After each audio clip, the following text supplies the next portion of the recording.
사도 바울은 우리에게 향하신 하나님의 뜻이 항상 기뻐하고 쉬지 말고 기도하고 범사에 감사하라 이것이라고 말씀합니다. 저는 이 말씀을 대할 때마다 늘 어떻게라는 그런 반문을 하게 됩니다. 어떻게 늘 기뻐할 수 있을까? 어떻게 늘 쉬지 않고 기도할 수 있을까? 어떻게 모든 일에 감사할 수 있을까? 의문을 가지지 않을 수 없었습니다. 제가 항상 기뻐할 수 없었던 이유는, 제가 언제나 기도할 수 없었던 이유는, 제가 모든 일에 감사할 수 없었던 이유는 그 기쁨도 감사도 또 제 기도도 제 삶이 아니라 제 삶과 떨어져 있었기 때문이라는 것을 느끼게 되었습니다. 하나님은 우리가 예수님을 닮아가는 삶을 살아가기를 원하십니다. 하나님은 우리가 하나님의 은혜 가운데 살아가는 것을 원하십니다. 하나님은 우리가 조금씩이라도 그리스도인으로 성숙하게 변화되는 것을, 그 삶을 원하십니다. 하나님이 원하시는 삶을 살기 위해서는 기본적인 경건의 방법인 말씀과 기도의 삶이 선행이 되어야 합니다. 하나님의 말씀을 중심으로 살아가며 하나님 앞에 기도하며 그 삶에 하나님의 뜻에 순종함으로 하나님이 허락하시는 크신 은혜를 누리며 살아가는 그 삶이 하나님이 우리에게 원하시는 삶입니다. 오늘 다윗의 고백은 이 모든 내용을 그대로 담고 있습니다. 하나님께 부르짖는 삶, 하나님의 은혜에 감사하는 삶, 하나님의 은혜와 축복을 기쁘고 즐겁게 누리며 살아가는 삶, 이 삶에 대해서 자세한 자신의 신앙을 고백하고 있습니다. 시편 40편 1절 말씀을 함께 보도록 하겠습니다. 내가 여호와를 기다리고 기다렸더니 귀를 기울이사 나의 부르짖음을 들으셨도다. 다윗은 기도의 사람입니다. 다윗은 무슨 일을 하든지 하나님에게 묻고 그 일을 진행시켰습니다. 하나님이 가라 하시면 갔고 하나님이 멈추라 하시면 멈추었던 사람이 다윗입니다. 이런 다윗이 기다리고 기다렸다 고백합니다. 기다리고 기다렸더니 나의 부르짖음을 들으셨다 고백합니다. 예수님이 우리에게 무엇을 어떻게 기도하라고 가르쳐 주셨습니다. 그래서 우리는 하나님의 것을 구하고 우리의 것을 구하면서 열심히 기도합니다. 그런데 응답이 없습니다. 기도는 호흡하는 것과 같다 이렇게 말씀하셔서 매 순간 기도합니다. 그런데 전혀 음성이 들리지를 않습니다. 새롭게 구원 시작한 사람의, 믿기 시작한 사람의 기도는 더 잘 들어주신다고 해서 잘 들어주실 줄 알았는데 제 기도는 들어주시지 않은 것만 같습니다. 기도 응답에 대한 확신이 없을 때 우리가 기도하지 못하게 되는 거예요. 여러분이 기도할 때 무엇을 구하십니까? 여러분이 기도할 때 얼마나 구체적으로 기도하고 있습니까? 어느 선교사님처럼 하나님 아시지요 하면서 시작합니까? 필리핀의 김자선 선교사님이 기도하실 때는 하나님 아시지요? 우리가 이렇게 부족한 사람들입니다. 라고 기도를 시작합니다. 하나님은 우리의 모든 상황과 환경을 아십니다. 지금 내가 어떤 상황에 처해 있는지, 내 주변 환경이 어떠한지를 누구보다 잘 아십니다. 그리고 내게 무엇이 필요한지도 정확히 아십니다. 그럼에도 불구하고 우리는 하나님에게 무엇을 구하는지를 정확하게 알 수 있어야 합니다. 얼렁뚱땅 대충 얼버무리는 식의 기도는 바르지 않습니다. 내가 무엇을 구하는지 원하는지 구체적으로 기도해야 합니다. 하나님 앞에서 숨길 것이 무엇이 있겠습니까? 하나님 앞에서 부끄러워할 것이 무엇이 있겠습니까? 하나님은 우리의 머리털까지도 세신 바 되었다고 말씀하십니다. 내가 구하는 것이 너무 유치하고 내가 너무 내 욕심만 채우는 것 같고 망설임 없이 그래도 망설임 없이 구하시기 바랍니다. 하나님이 들어보시고 내게 필요한 것을 나에게 적당한 때에 나에게 가장 알맞게 응답해 주시는 줄 믿습니다. 요한복음 14장 13절 14절에 이렇게 말씀합니다.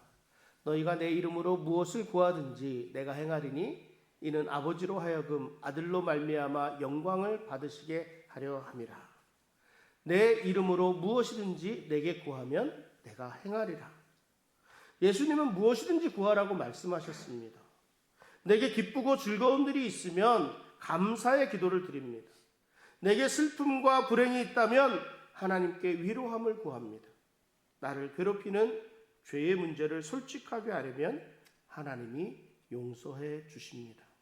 그리고 우리가 구한 후에는 하나님의 음성을 들을 준비를 해야 합니다. 하나님의 음성에 귀를 기울일 수 있어야 합니다. 들을 수 있어야죠. 우리가 다른 사람들과 대화를 나눌 때도 마찬가지입니다. 다른 사람 얘기는 듣지 않고 내 얘기만 계속하게 되면요, 대화를 이끌어 갈 수가 없습니다. 하나님께 부르짖고 나서는 하나님의 응답을 기다려야 합니다. 하나님께 물었으면 하나님이 답하시는 것을 들어야죠. 제가 종종 한국에서 청문회 하는 것을 이렇게 보게 됩니다. 국회의원이 질문을 하면 청문회 증인이 나와서 답을 합니다. 그냥 어느 국회의원이 질문을 하는데 답을 듣지를 않고 계속 질문만 합니다. 답을 하려고 하면 바로 끊고 들어가서 다른 질문을 합니다. 물론 시간에 쫓기기도 하고 또 다른 소리 하지 못하도록 바로바로 그냥 다음 질문으로 이어가기 위한 하나의 방법이라고 할 수도 있겠지만, 기본적으로 질문이라는 것은 대답을 듣기 위한 원하기 때문에 하는 것이지요. 우리가 주님 사랑합니다 이러면 끝입니까? 주님의 대답을 들어야 하잖아요. 그래, 나도 너를 사랑한다. 이 말씀을 들어야 우리가 주님 앞에 주님과 깊은 교제를 나눌 수 있게 됩니다. 그런데 주님 사랑합니다, 주님 감사합니다, 주님 주시옵소서, That's it. 이만 끝. 그리고 귀를 막아버리면 하나님의 응답을 들을 수 없습니다. 우리가 기도한 후에는 하나님의 응답을 기다려야 합니다. 하나님이 내 기도를 그대로 들어주시는지, 그리하지 말라고 하시는지, 좀 더 기다리라고 말씀하시는지 들어야 합니다. 다윗은 하나님의 응답을 기다렸습니다. 그런데 표현이 기다리고 기다렸다 합니다. 이게 무슨 말입니까? 하나님이 응답해 주지 않았다는 말입니다. 그래서 기다린다는 것이 어렵습니다. 하나님의 응답이 바로 나오지 않게 되니까 초조하게 되고 답답해집니다. 당장 내일이면 회사에 부도가 나는데 기다리라고 하면 이 성질 급한 사람은 화도 나고 실망하게 됩니다. 얼마나 속이 상하겠습니까? 그래도 하나님의 응답을 기다려야 합니다. 제가 강도사 시절에 그 시절을 지나고 목사 안수를 받게 되었습니다. 그래서 다음 임지를 놓고 기도하게 되었습니다. 기도를 하는데 도무지 자리가 나지를 않습니다. 그냥 말만 무성하지, 이쪽 저쪽 말만 무성하지 구체적으로 진척이 없었습니다. 이 미래가 불확실하게 되면 가장 스트레스가 많지 않습니까? 뭐 조금씩 교회의 눈치도 보게 되고, 그때 우리 담임 목사님이 구체적으로 기도해 보라고 조언을 해주십니다. 그래서 제가 한 기도가 무엇이냐면, 제일 먼저 제안이 오는 교회에 무조건 가겠다, 이렇게 기도를 했습니다. 그랬더니 그날 밤 바로 연락이 왔습니다. 그래서 제가 아리조나에 왔습니다. 기다리고 기다려도 응답해 주지 않으시던 하나님이 필요시에는 바로 응답해 주십니다. 그러니까 기다려야 되는 거예요. 그런데 이제 인내한다는 것, 이 기다린다는 것이 쉽지가 않습니다. 우리가 기다리는 일을 왜 포기하게 됩니까? 응답이 없다고 느끼기 때문에 포기합니다. 하나님이 내 기도를 들어주시지 않으신다고 여기기 때문에 포기합니다. 내가 기도한다는 것이 무슨 의미가 있을까? 이런 의심이 들기 때문에 그렇습니다. 그런데 예수님께서 뭐라고 말씀하세요? 항상 기도하고 낙심하지 말 것을 그렇게 말씀해 주십니다. 어느 도시에 하나님을 두려워하지 않고 사람을 무시하는 재판관이 있었습니다. 그 도시에 한 과부가 또 있었는데, 이 재판관을 찾아가서 원수에게 당한 그 원한을 좀 풀어달라고 간청을 합니다.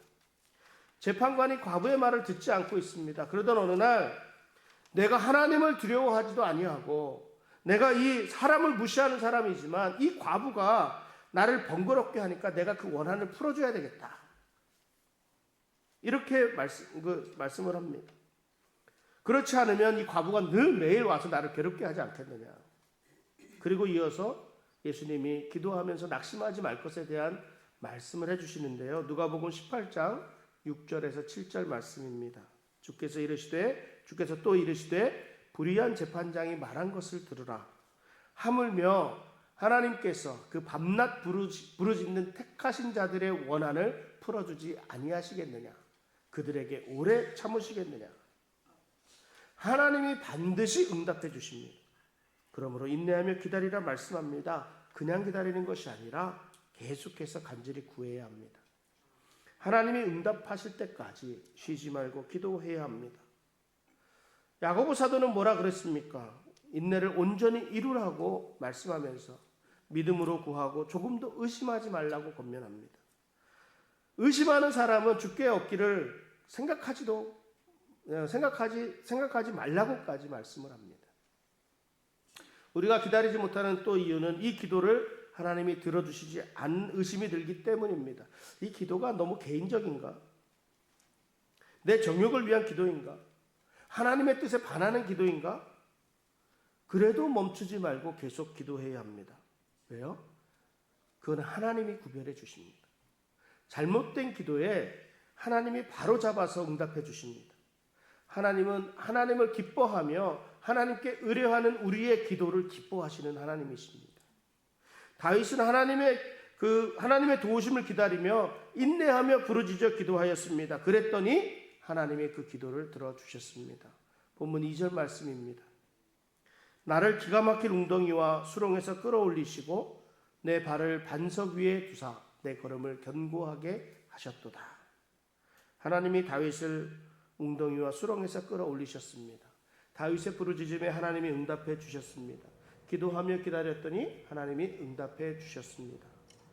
우리가 인내하며 기도할 때에는 하나님이 반드시 응답해 주신다는 확신이 있기 때문에 우리가 인내하면서 기도할 수 있습니다. 우리의 기도를 반드시 들어주십니다. 우리의 구한 것을 허락하시고 그 이상으로 채워주십니다. 하나님은 언제나 우리가 구하는 생각하는 그 이상으로 응답해 주시는 하나님이심을 알아야 합니다. 다윗은 웅덩이와 수렁에서 구해주신 하나님을 찬양합니다. 그리고 이어서 내 발을 반석 위에 두사 내 걸음을 견고하게 하셨다 이렇게 고백합니다. 고민을 해결해 주실 뿐만 아니라 넘치는 복까지 덤으로 더하여 주셨습니다. 이러한 하나님의 축복은요, 인내하고 낙심하지 않고 끈질기게 하나님 앞에 부르짖어 기도하는 성도만이 누릴 수 있는 은혜입니다. 다윗이 기다리고 기다렸다 이렇게 표현합니다. 한번 기도하고 더 이상 기도하지 않고 기다렸다는 뜻이 아닙니다. 기다리고 기다렸다는 말은 계속해서 기도했다는 말입니다. 응답 받을 때까지 간절히 기도했다는 말입니다. 응답 받을 때까지 인내하며 기도하는 사람, 기도하기를 멈추지 않는 사람, 하나님의 뜻에 합한 사람입니다. 끝까지 인내하며 끊임없이 기도로 나아가는 우리 성도의 삶 되시기를 바랍니다. 이렇게 부르짖는 자에게 하나님이 응답하시는데요, 하나님이 응답하시는데 더 좋은 것으로 꼭 필요한 것으로 응답하십니다. 하나님이 다윗을 웅덩이에서 수렁에서 건져주셨고 또 그 반석 위에 굳건히 세워주셨습니다. 하나님이 우리 성도님들에게는 어떤 식으로 응답해 주셨습니까? 유다의 히스기야 왕은 하나님으로부터 죽음을 선고받았습니다. 그럼에도 불구하고 얼굴을 벽을 향하고 기도하니까 하나님이 응답해 주시는데 어떻게 응답해 주셨냐면 열왕기하 20장 5절 6절에 이렇게 말씀합니다. 내가 네 기도를 들었고 내 눈물을 보았노라. 내가 너를 낫게 하리니 내가 3일 만에 여호와의 성전에 올라가겠고 내가 내 날에 15년을 더할 것이며 내가 너와 이 성을 아수르 왕의 손에서 구원하고 내가 나를 위하고 또 내 종 다윗을 위함으로 이 성을 보호하리라 하셨다 하라 하셨더라. 이 말씀하신 이후에 이사야 선지자가 무화과 반죽을 상처에 놓으니 병이 나았다고 말씀합니다. 기도의 힘입니다. 기도는 한 사람의 생명까지도 연장시켜 주십니다. 우리가 기도할 때 놀라운 역사가 일어납니다. 어느 아프리카 청년이 열병에 걸렸습니다. 좀처럼 열이 내려가지 않았습니다. 이 선교사님이 그 지식으로는 이 청년의 열을 내리기 위해서는 얼음이 필요하거든요. 근데 이 아프리카 정글의 밀림 속에 얼음을 구할 수 있는 방법이 없잖아요. 이 청년의 어머니가 하나님은 불가능한 것도 가능케 하시는 하나님이시다라는 우리 선교사님의 설교를 기억하셨습니다. 그래서 선교사님에게 같이 기도하자고 얼음을 달라고 간절히 기도하자고 부탁을 했습니다. 근데 선교사님은 이 뜨거운 아프리카에서 얼음을 이거 말도 안 되는 일이었습니다. 회의적이었습니다. 그러나 어머니가 간절하게 요청하니까 어머니 손을 잡고 청년의 손을 잡고 선교사님이 함께 기도를 합니다. 기도가 끝나자마자 하늘에서 뇌성이 울리고 큰 공만한 얼음덩어리들이 지붕에 쏟아졌습니다. 우박이었지, 우박. 이 청년이 나았다, 이런 이야기입니다. 이런 얘기야. 하나님께 간절히 구하면 하나님이 응답해 주십니다. 여러분들에게도 이런 기도의 응답이 그런 그 경험들이 정말 많이 있지 않습니까? 그러나 기도의 응답이 반드시 긍정적이지만은 않습니다. 물론 우리의 기도하는 자세에 문제가 있기도 합니다. 하나님께 구할 때 구체적으로 구하라고 하니까 그냥 내가 원하는 대로 이루어 주시면 그냥 응답해 주시는 것이고, 내가 원하는 것 그거 막으시면 응답해 주지 않는다, 이렇게 생각합니다. 근데 그렇지 않잖아요. 하나님이 허락하시는 것도 응답하심이고 허락하지 않으시는 것도 응답입니다. 때로는 우리로 기다리도록 하십니다. 응답을 연기하시는 것도 응답입니다. 하나님은 우리의 부르짖음에 반드시 응답하십니다. 그 응답은 우리에게 가장 적합한 것이고 우리에게 가장 필요한 것임을 믿습니다. 하나님이 이렇게 우리의 기도에 응답해 주시는데 우리가 감사하지 않을 수가 없습니다. 우리에게 허락하신 모든 것에 대해 감사를 합니다.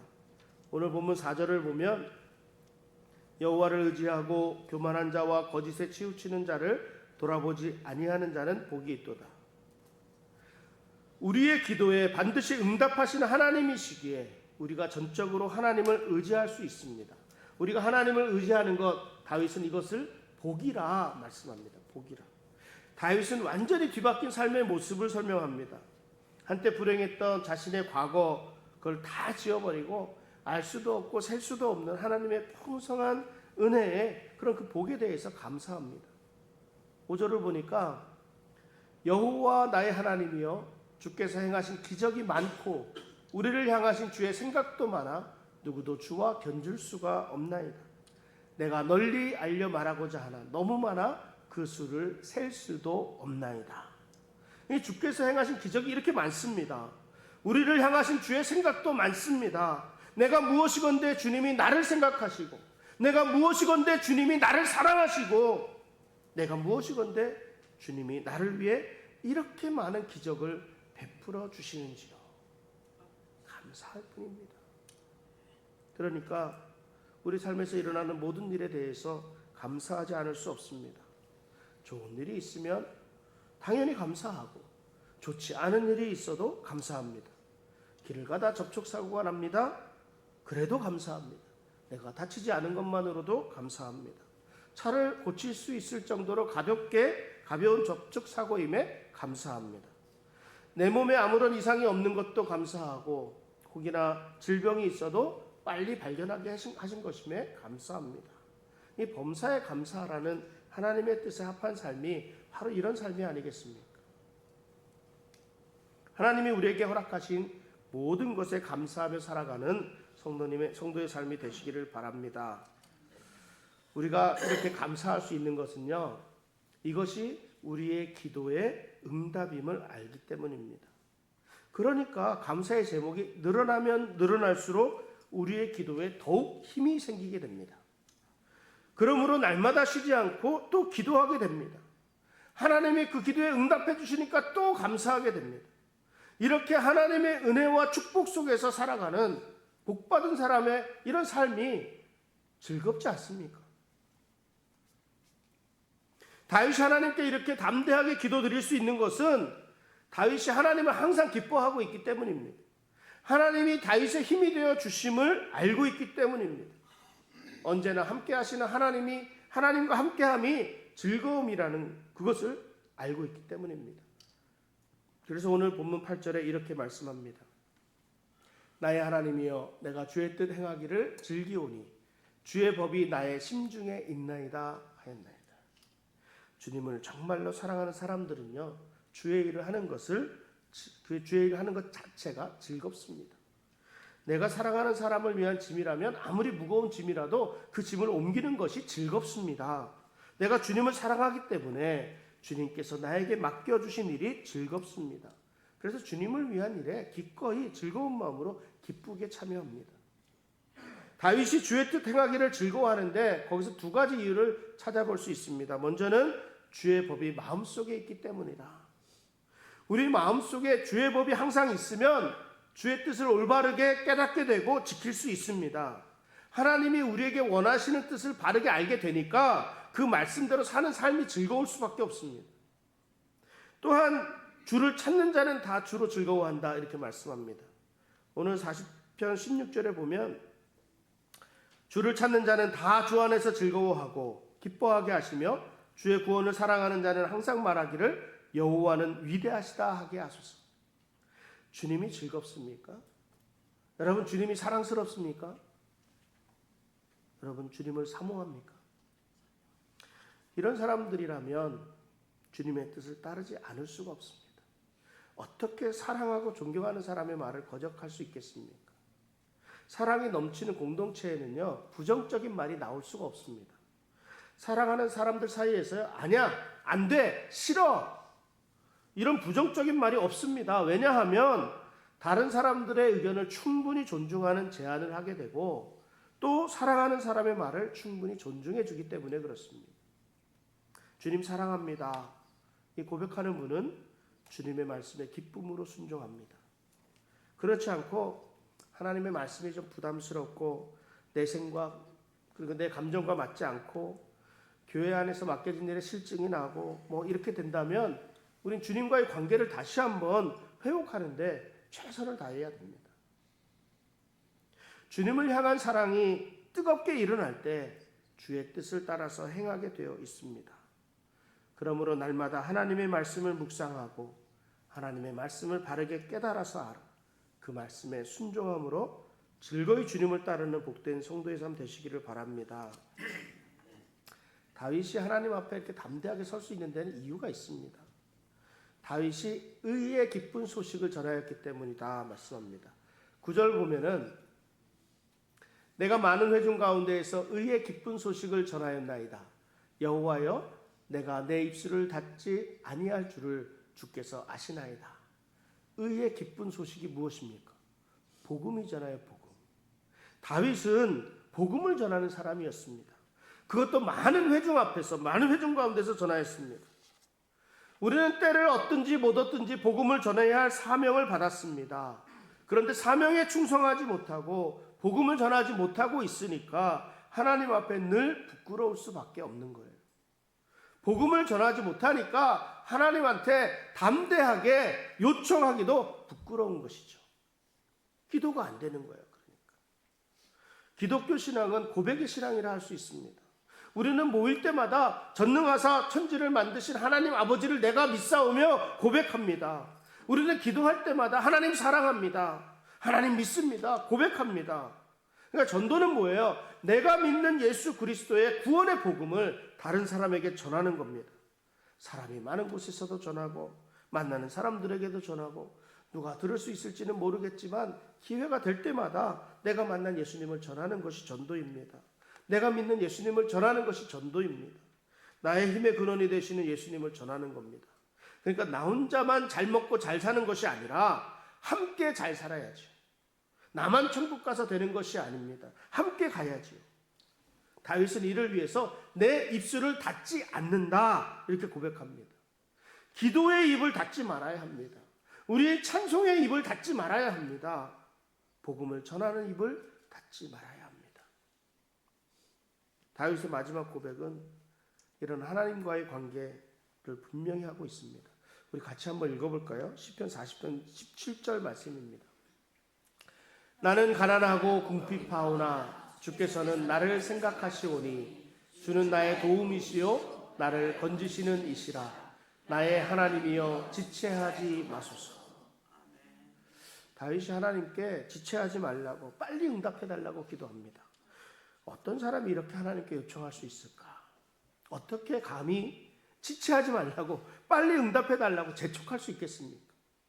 다윗은 하나님에 대한 절대적인 신뢰를 나타내고 있습니다. 이 다윗의 고백이잖아요. 주는 나의 도움이시요 나를 건지시는 이시니라. 하나님과의 관계가 분명한 것을 어떠한지를 분명히 합니다. 하나님은 나의 도움이십니다. 하나님은 나를 건지시는 이십니다. 반면에 나는 어떻습니까? 가난하고 궁핍합니다. 하나님은 이런 나의 도움이 되십니다. 이 고백이에요. 다윗이 정말 가난하고 궁핍했습니까? 당시 다윗은 부자였습니다. 그는 이스라엘의 12지파를 통일하고 한 그런 통일 왕국의 왕이었습니다. 다윗은 수백 편의 시편을 지었듯이 뛰어난 문학가였고, 다윗은 수금을 타는 뛰어난 연주가이기도 했습니다. 다윗이 어릴 때는 골리앗 장군을 그냥 돌팔매로 해서 다 쓰러뜨렸던 용맹한 전사였습니다. 이런 다윗이 나는 가난하고 궁핍합니다, 이렇게 고백합니다. 다윗의 가난이 뭐예요? 나는 믿음이 부족합니다. 내가 한 일이 없습니다. 나는 죄 많은 죄인입니다. 이런 고백입니다. 이런 겸손한 고백입니다. 다윗이 하나님께 기도하며 지체하지 말고 속히 응답해달라고 호소합니다. 이렇게 하나님의 도움을 구하는 다윗의 태도는 분명합니다. 하나님은 나의 도움이시고 하나님은 나를 건지시는 분이십니다. 반면에 나는 가난하고 궁핍합니다. 이런 겸손한 자세로 하나님을 믿는 절대적인 신뢰를 통해 하나님께 기도하실 때 하나님이 응답해 주시는 줄 믿습니다. 아멘. 말씀을 정리합니다. 우리가 기도할 때 하나님이 응답해 주십니다. 우리의 기도가 응답되어진 일, 멀리 갈 것도 없이 우리 안에 차고 넘칠 것입니다. 우리가 잊지 말아야 합니다. 하나님의 은혜, 하나님의 축복이 오늘의 나를 이곳까지 인도해 주신 것을 잊어서는 안 됩니다. 그러니 모든 일에 감사하지 않을 수 없습니다. 모든 것이 하나님의 은혜임을 알고 있는 이상 감사하지 않을 수 없습니다. 하나님이 저와 여러분들을 사랑하십니다. 하나님은 반드시 우리의 기도에 응답해 주십니다. 하나님은 우리의 도움이시요 구원이십니다. 하나님 사랑합니다. 하나님 감사합니다. 하나님 저를 받아 주시옵소서. 하나님 저를 사용하여 주시옵소서. 고백하면서 기쁨과 즐거움으로 주의 일을 감당하는 저와 여러분들 되시기를 주님의 이름으로 축원합니다. 이 시간 같이 좀 기도하겠습니다.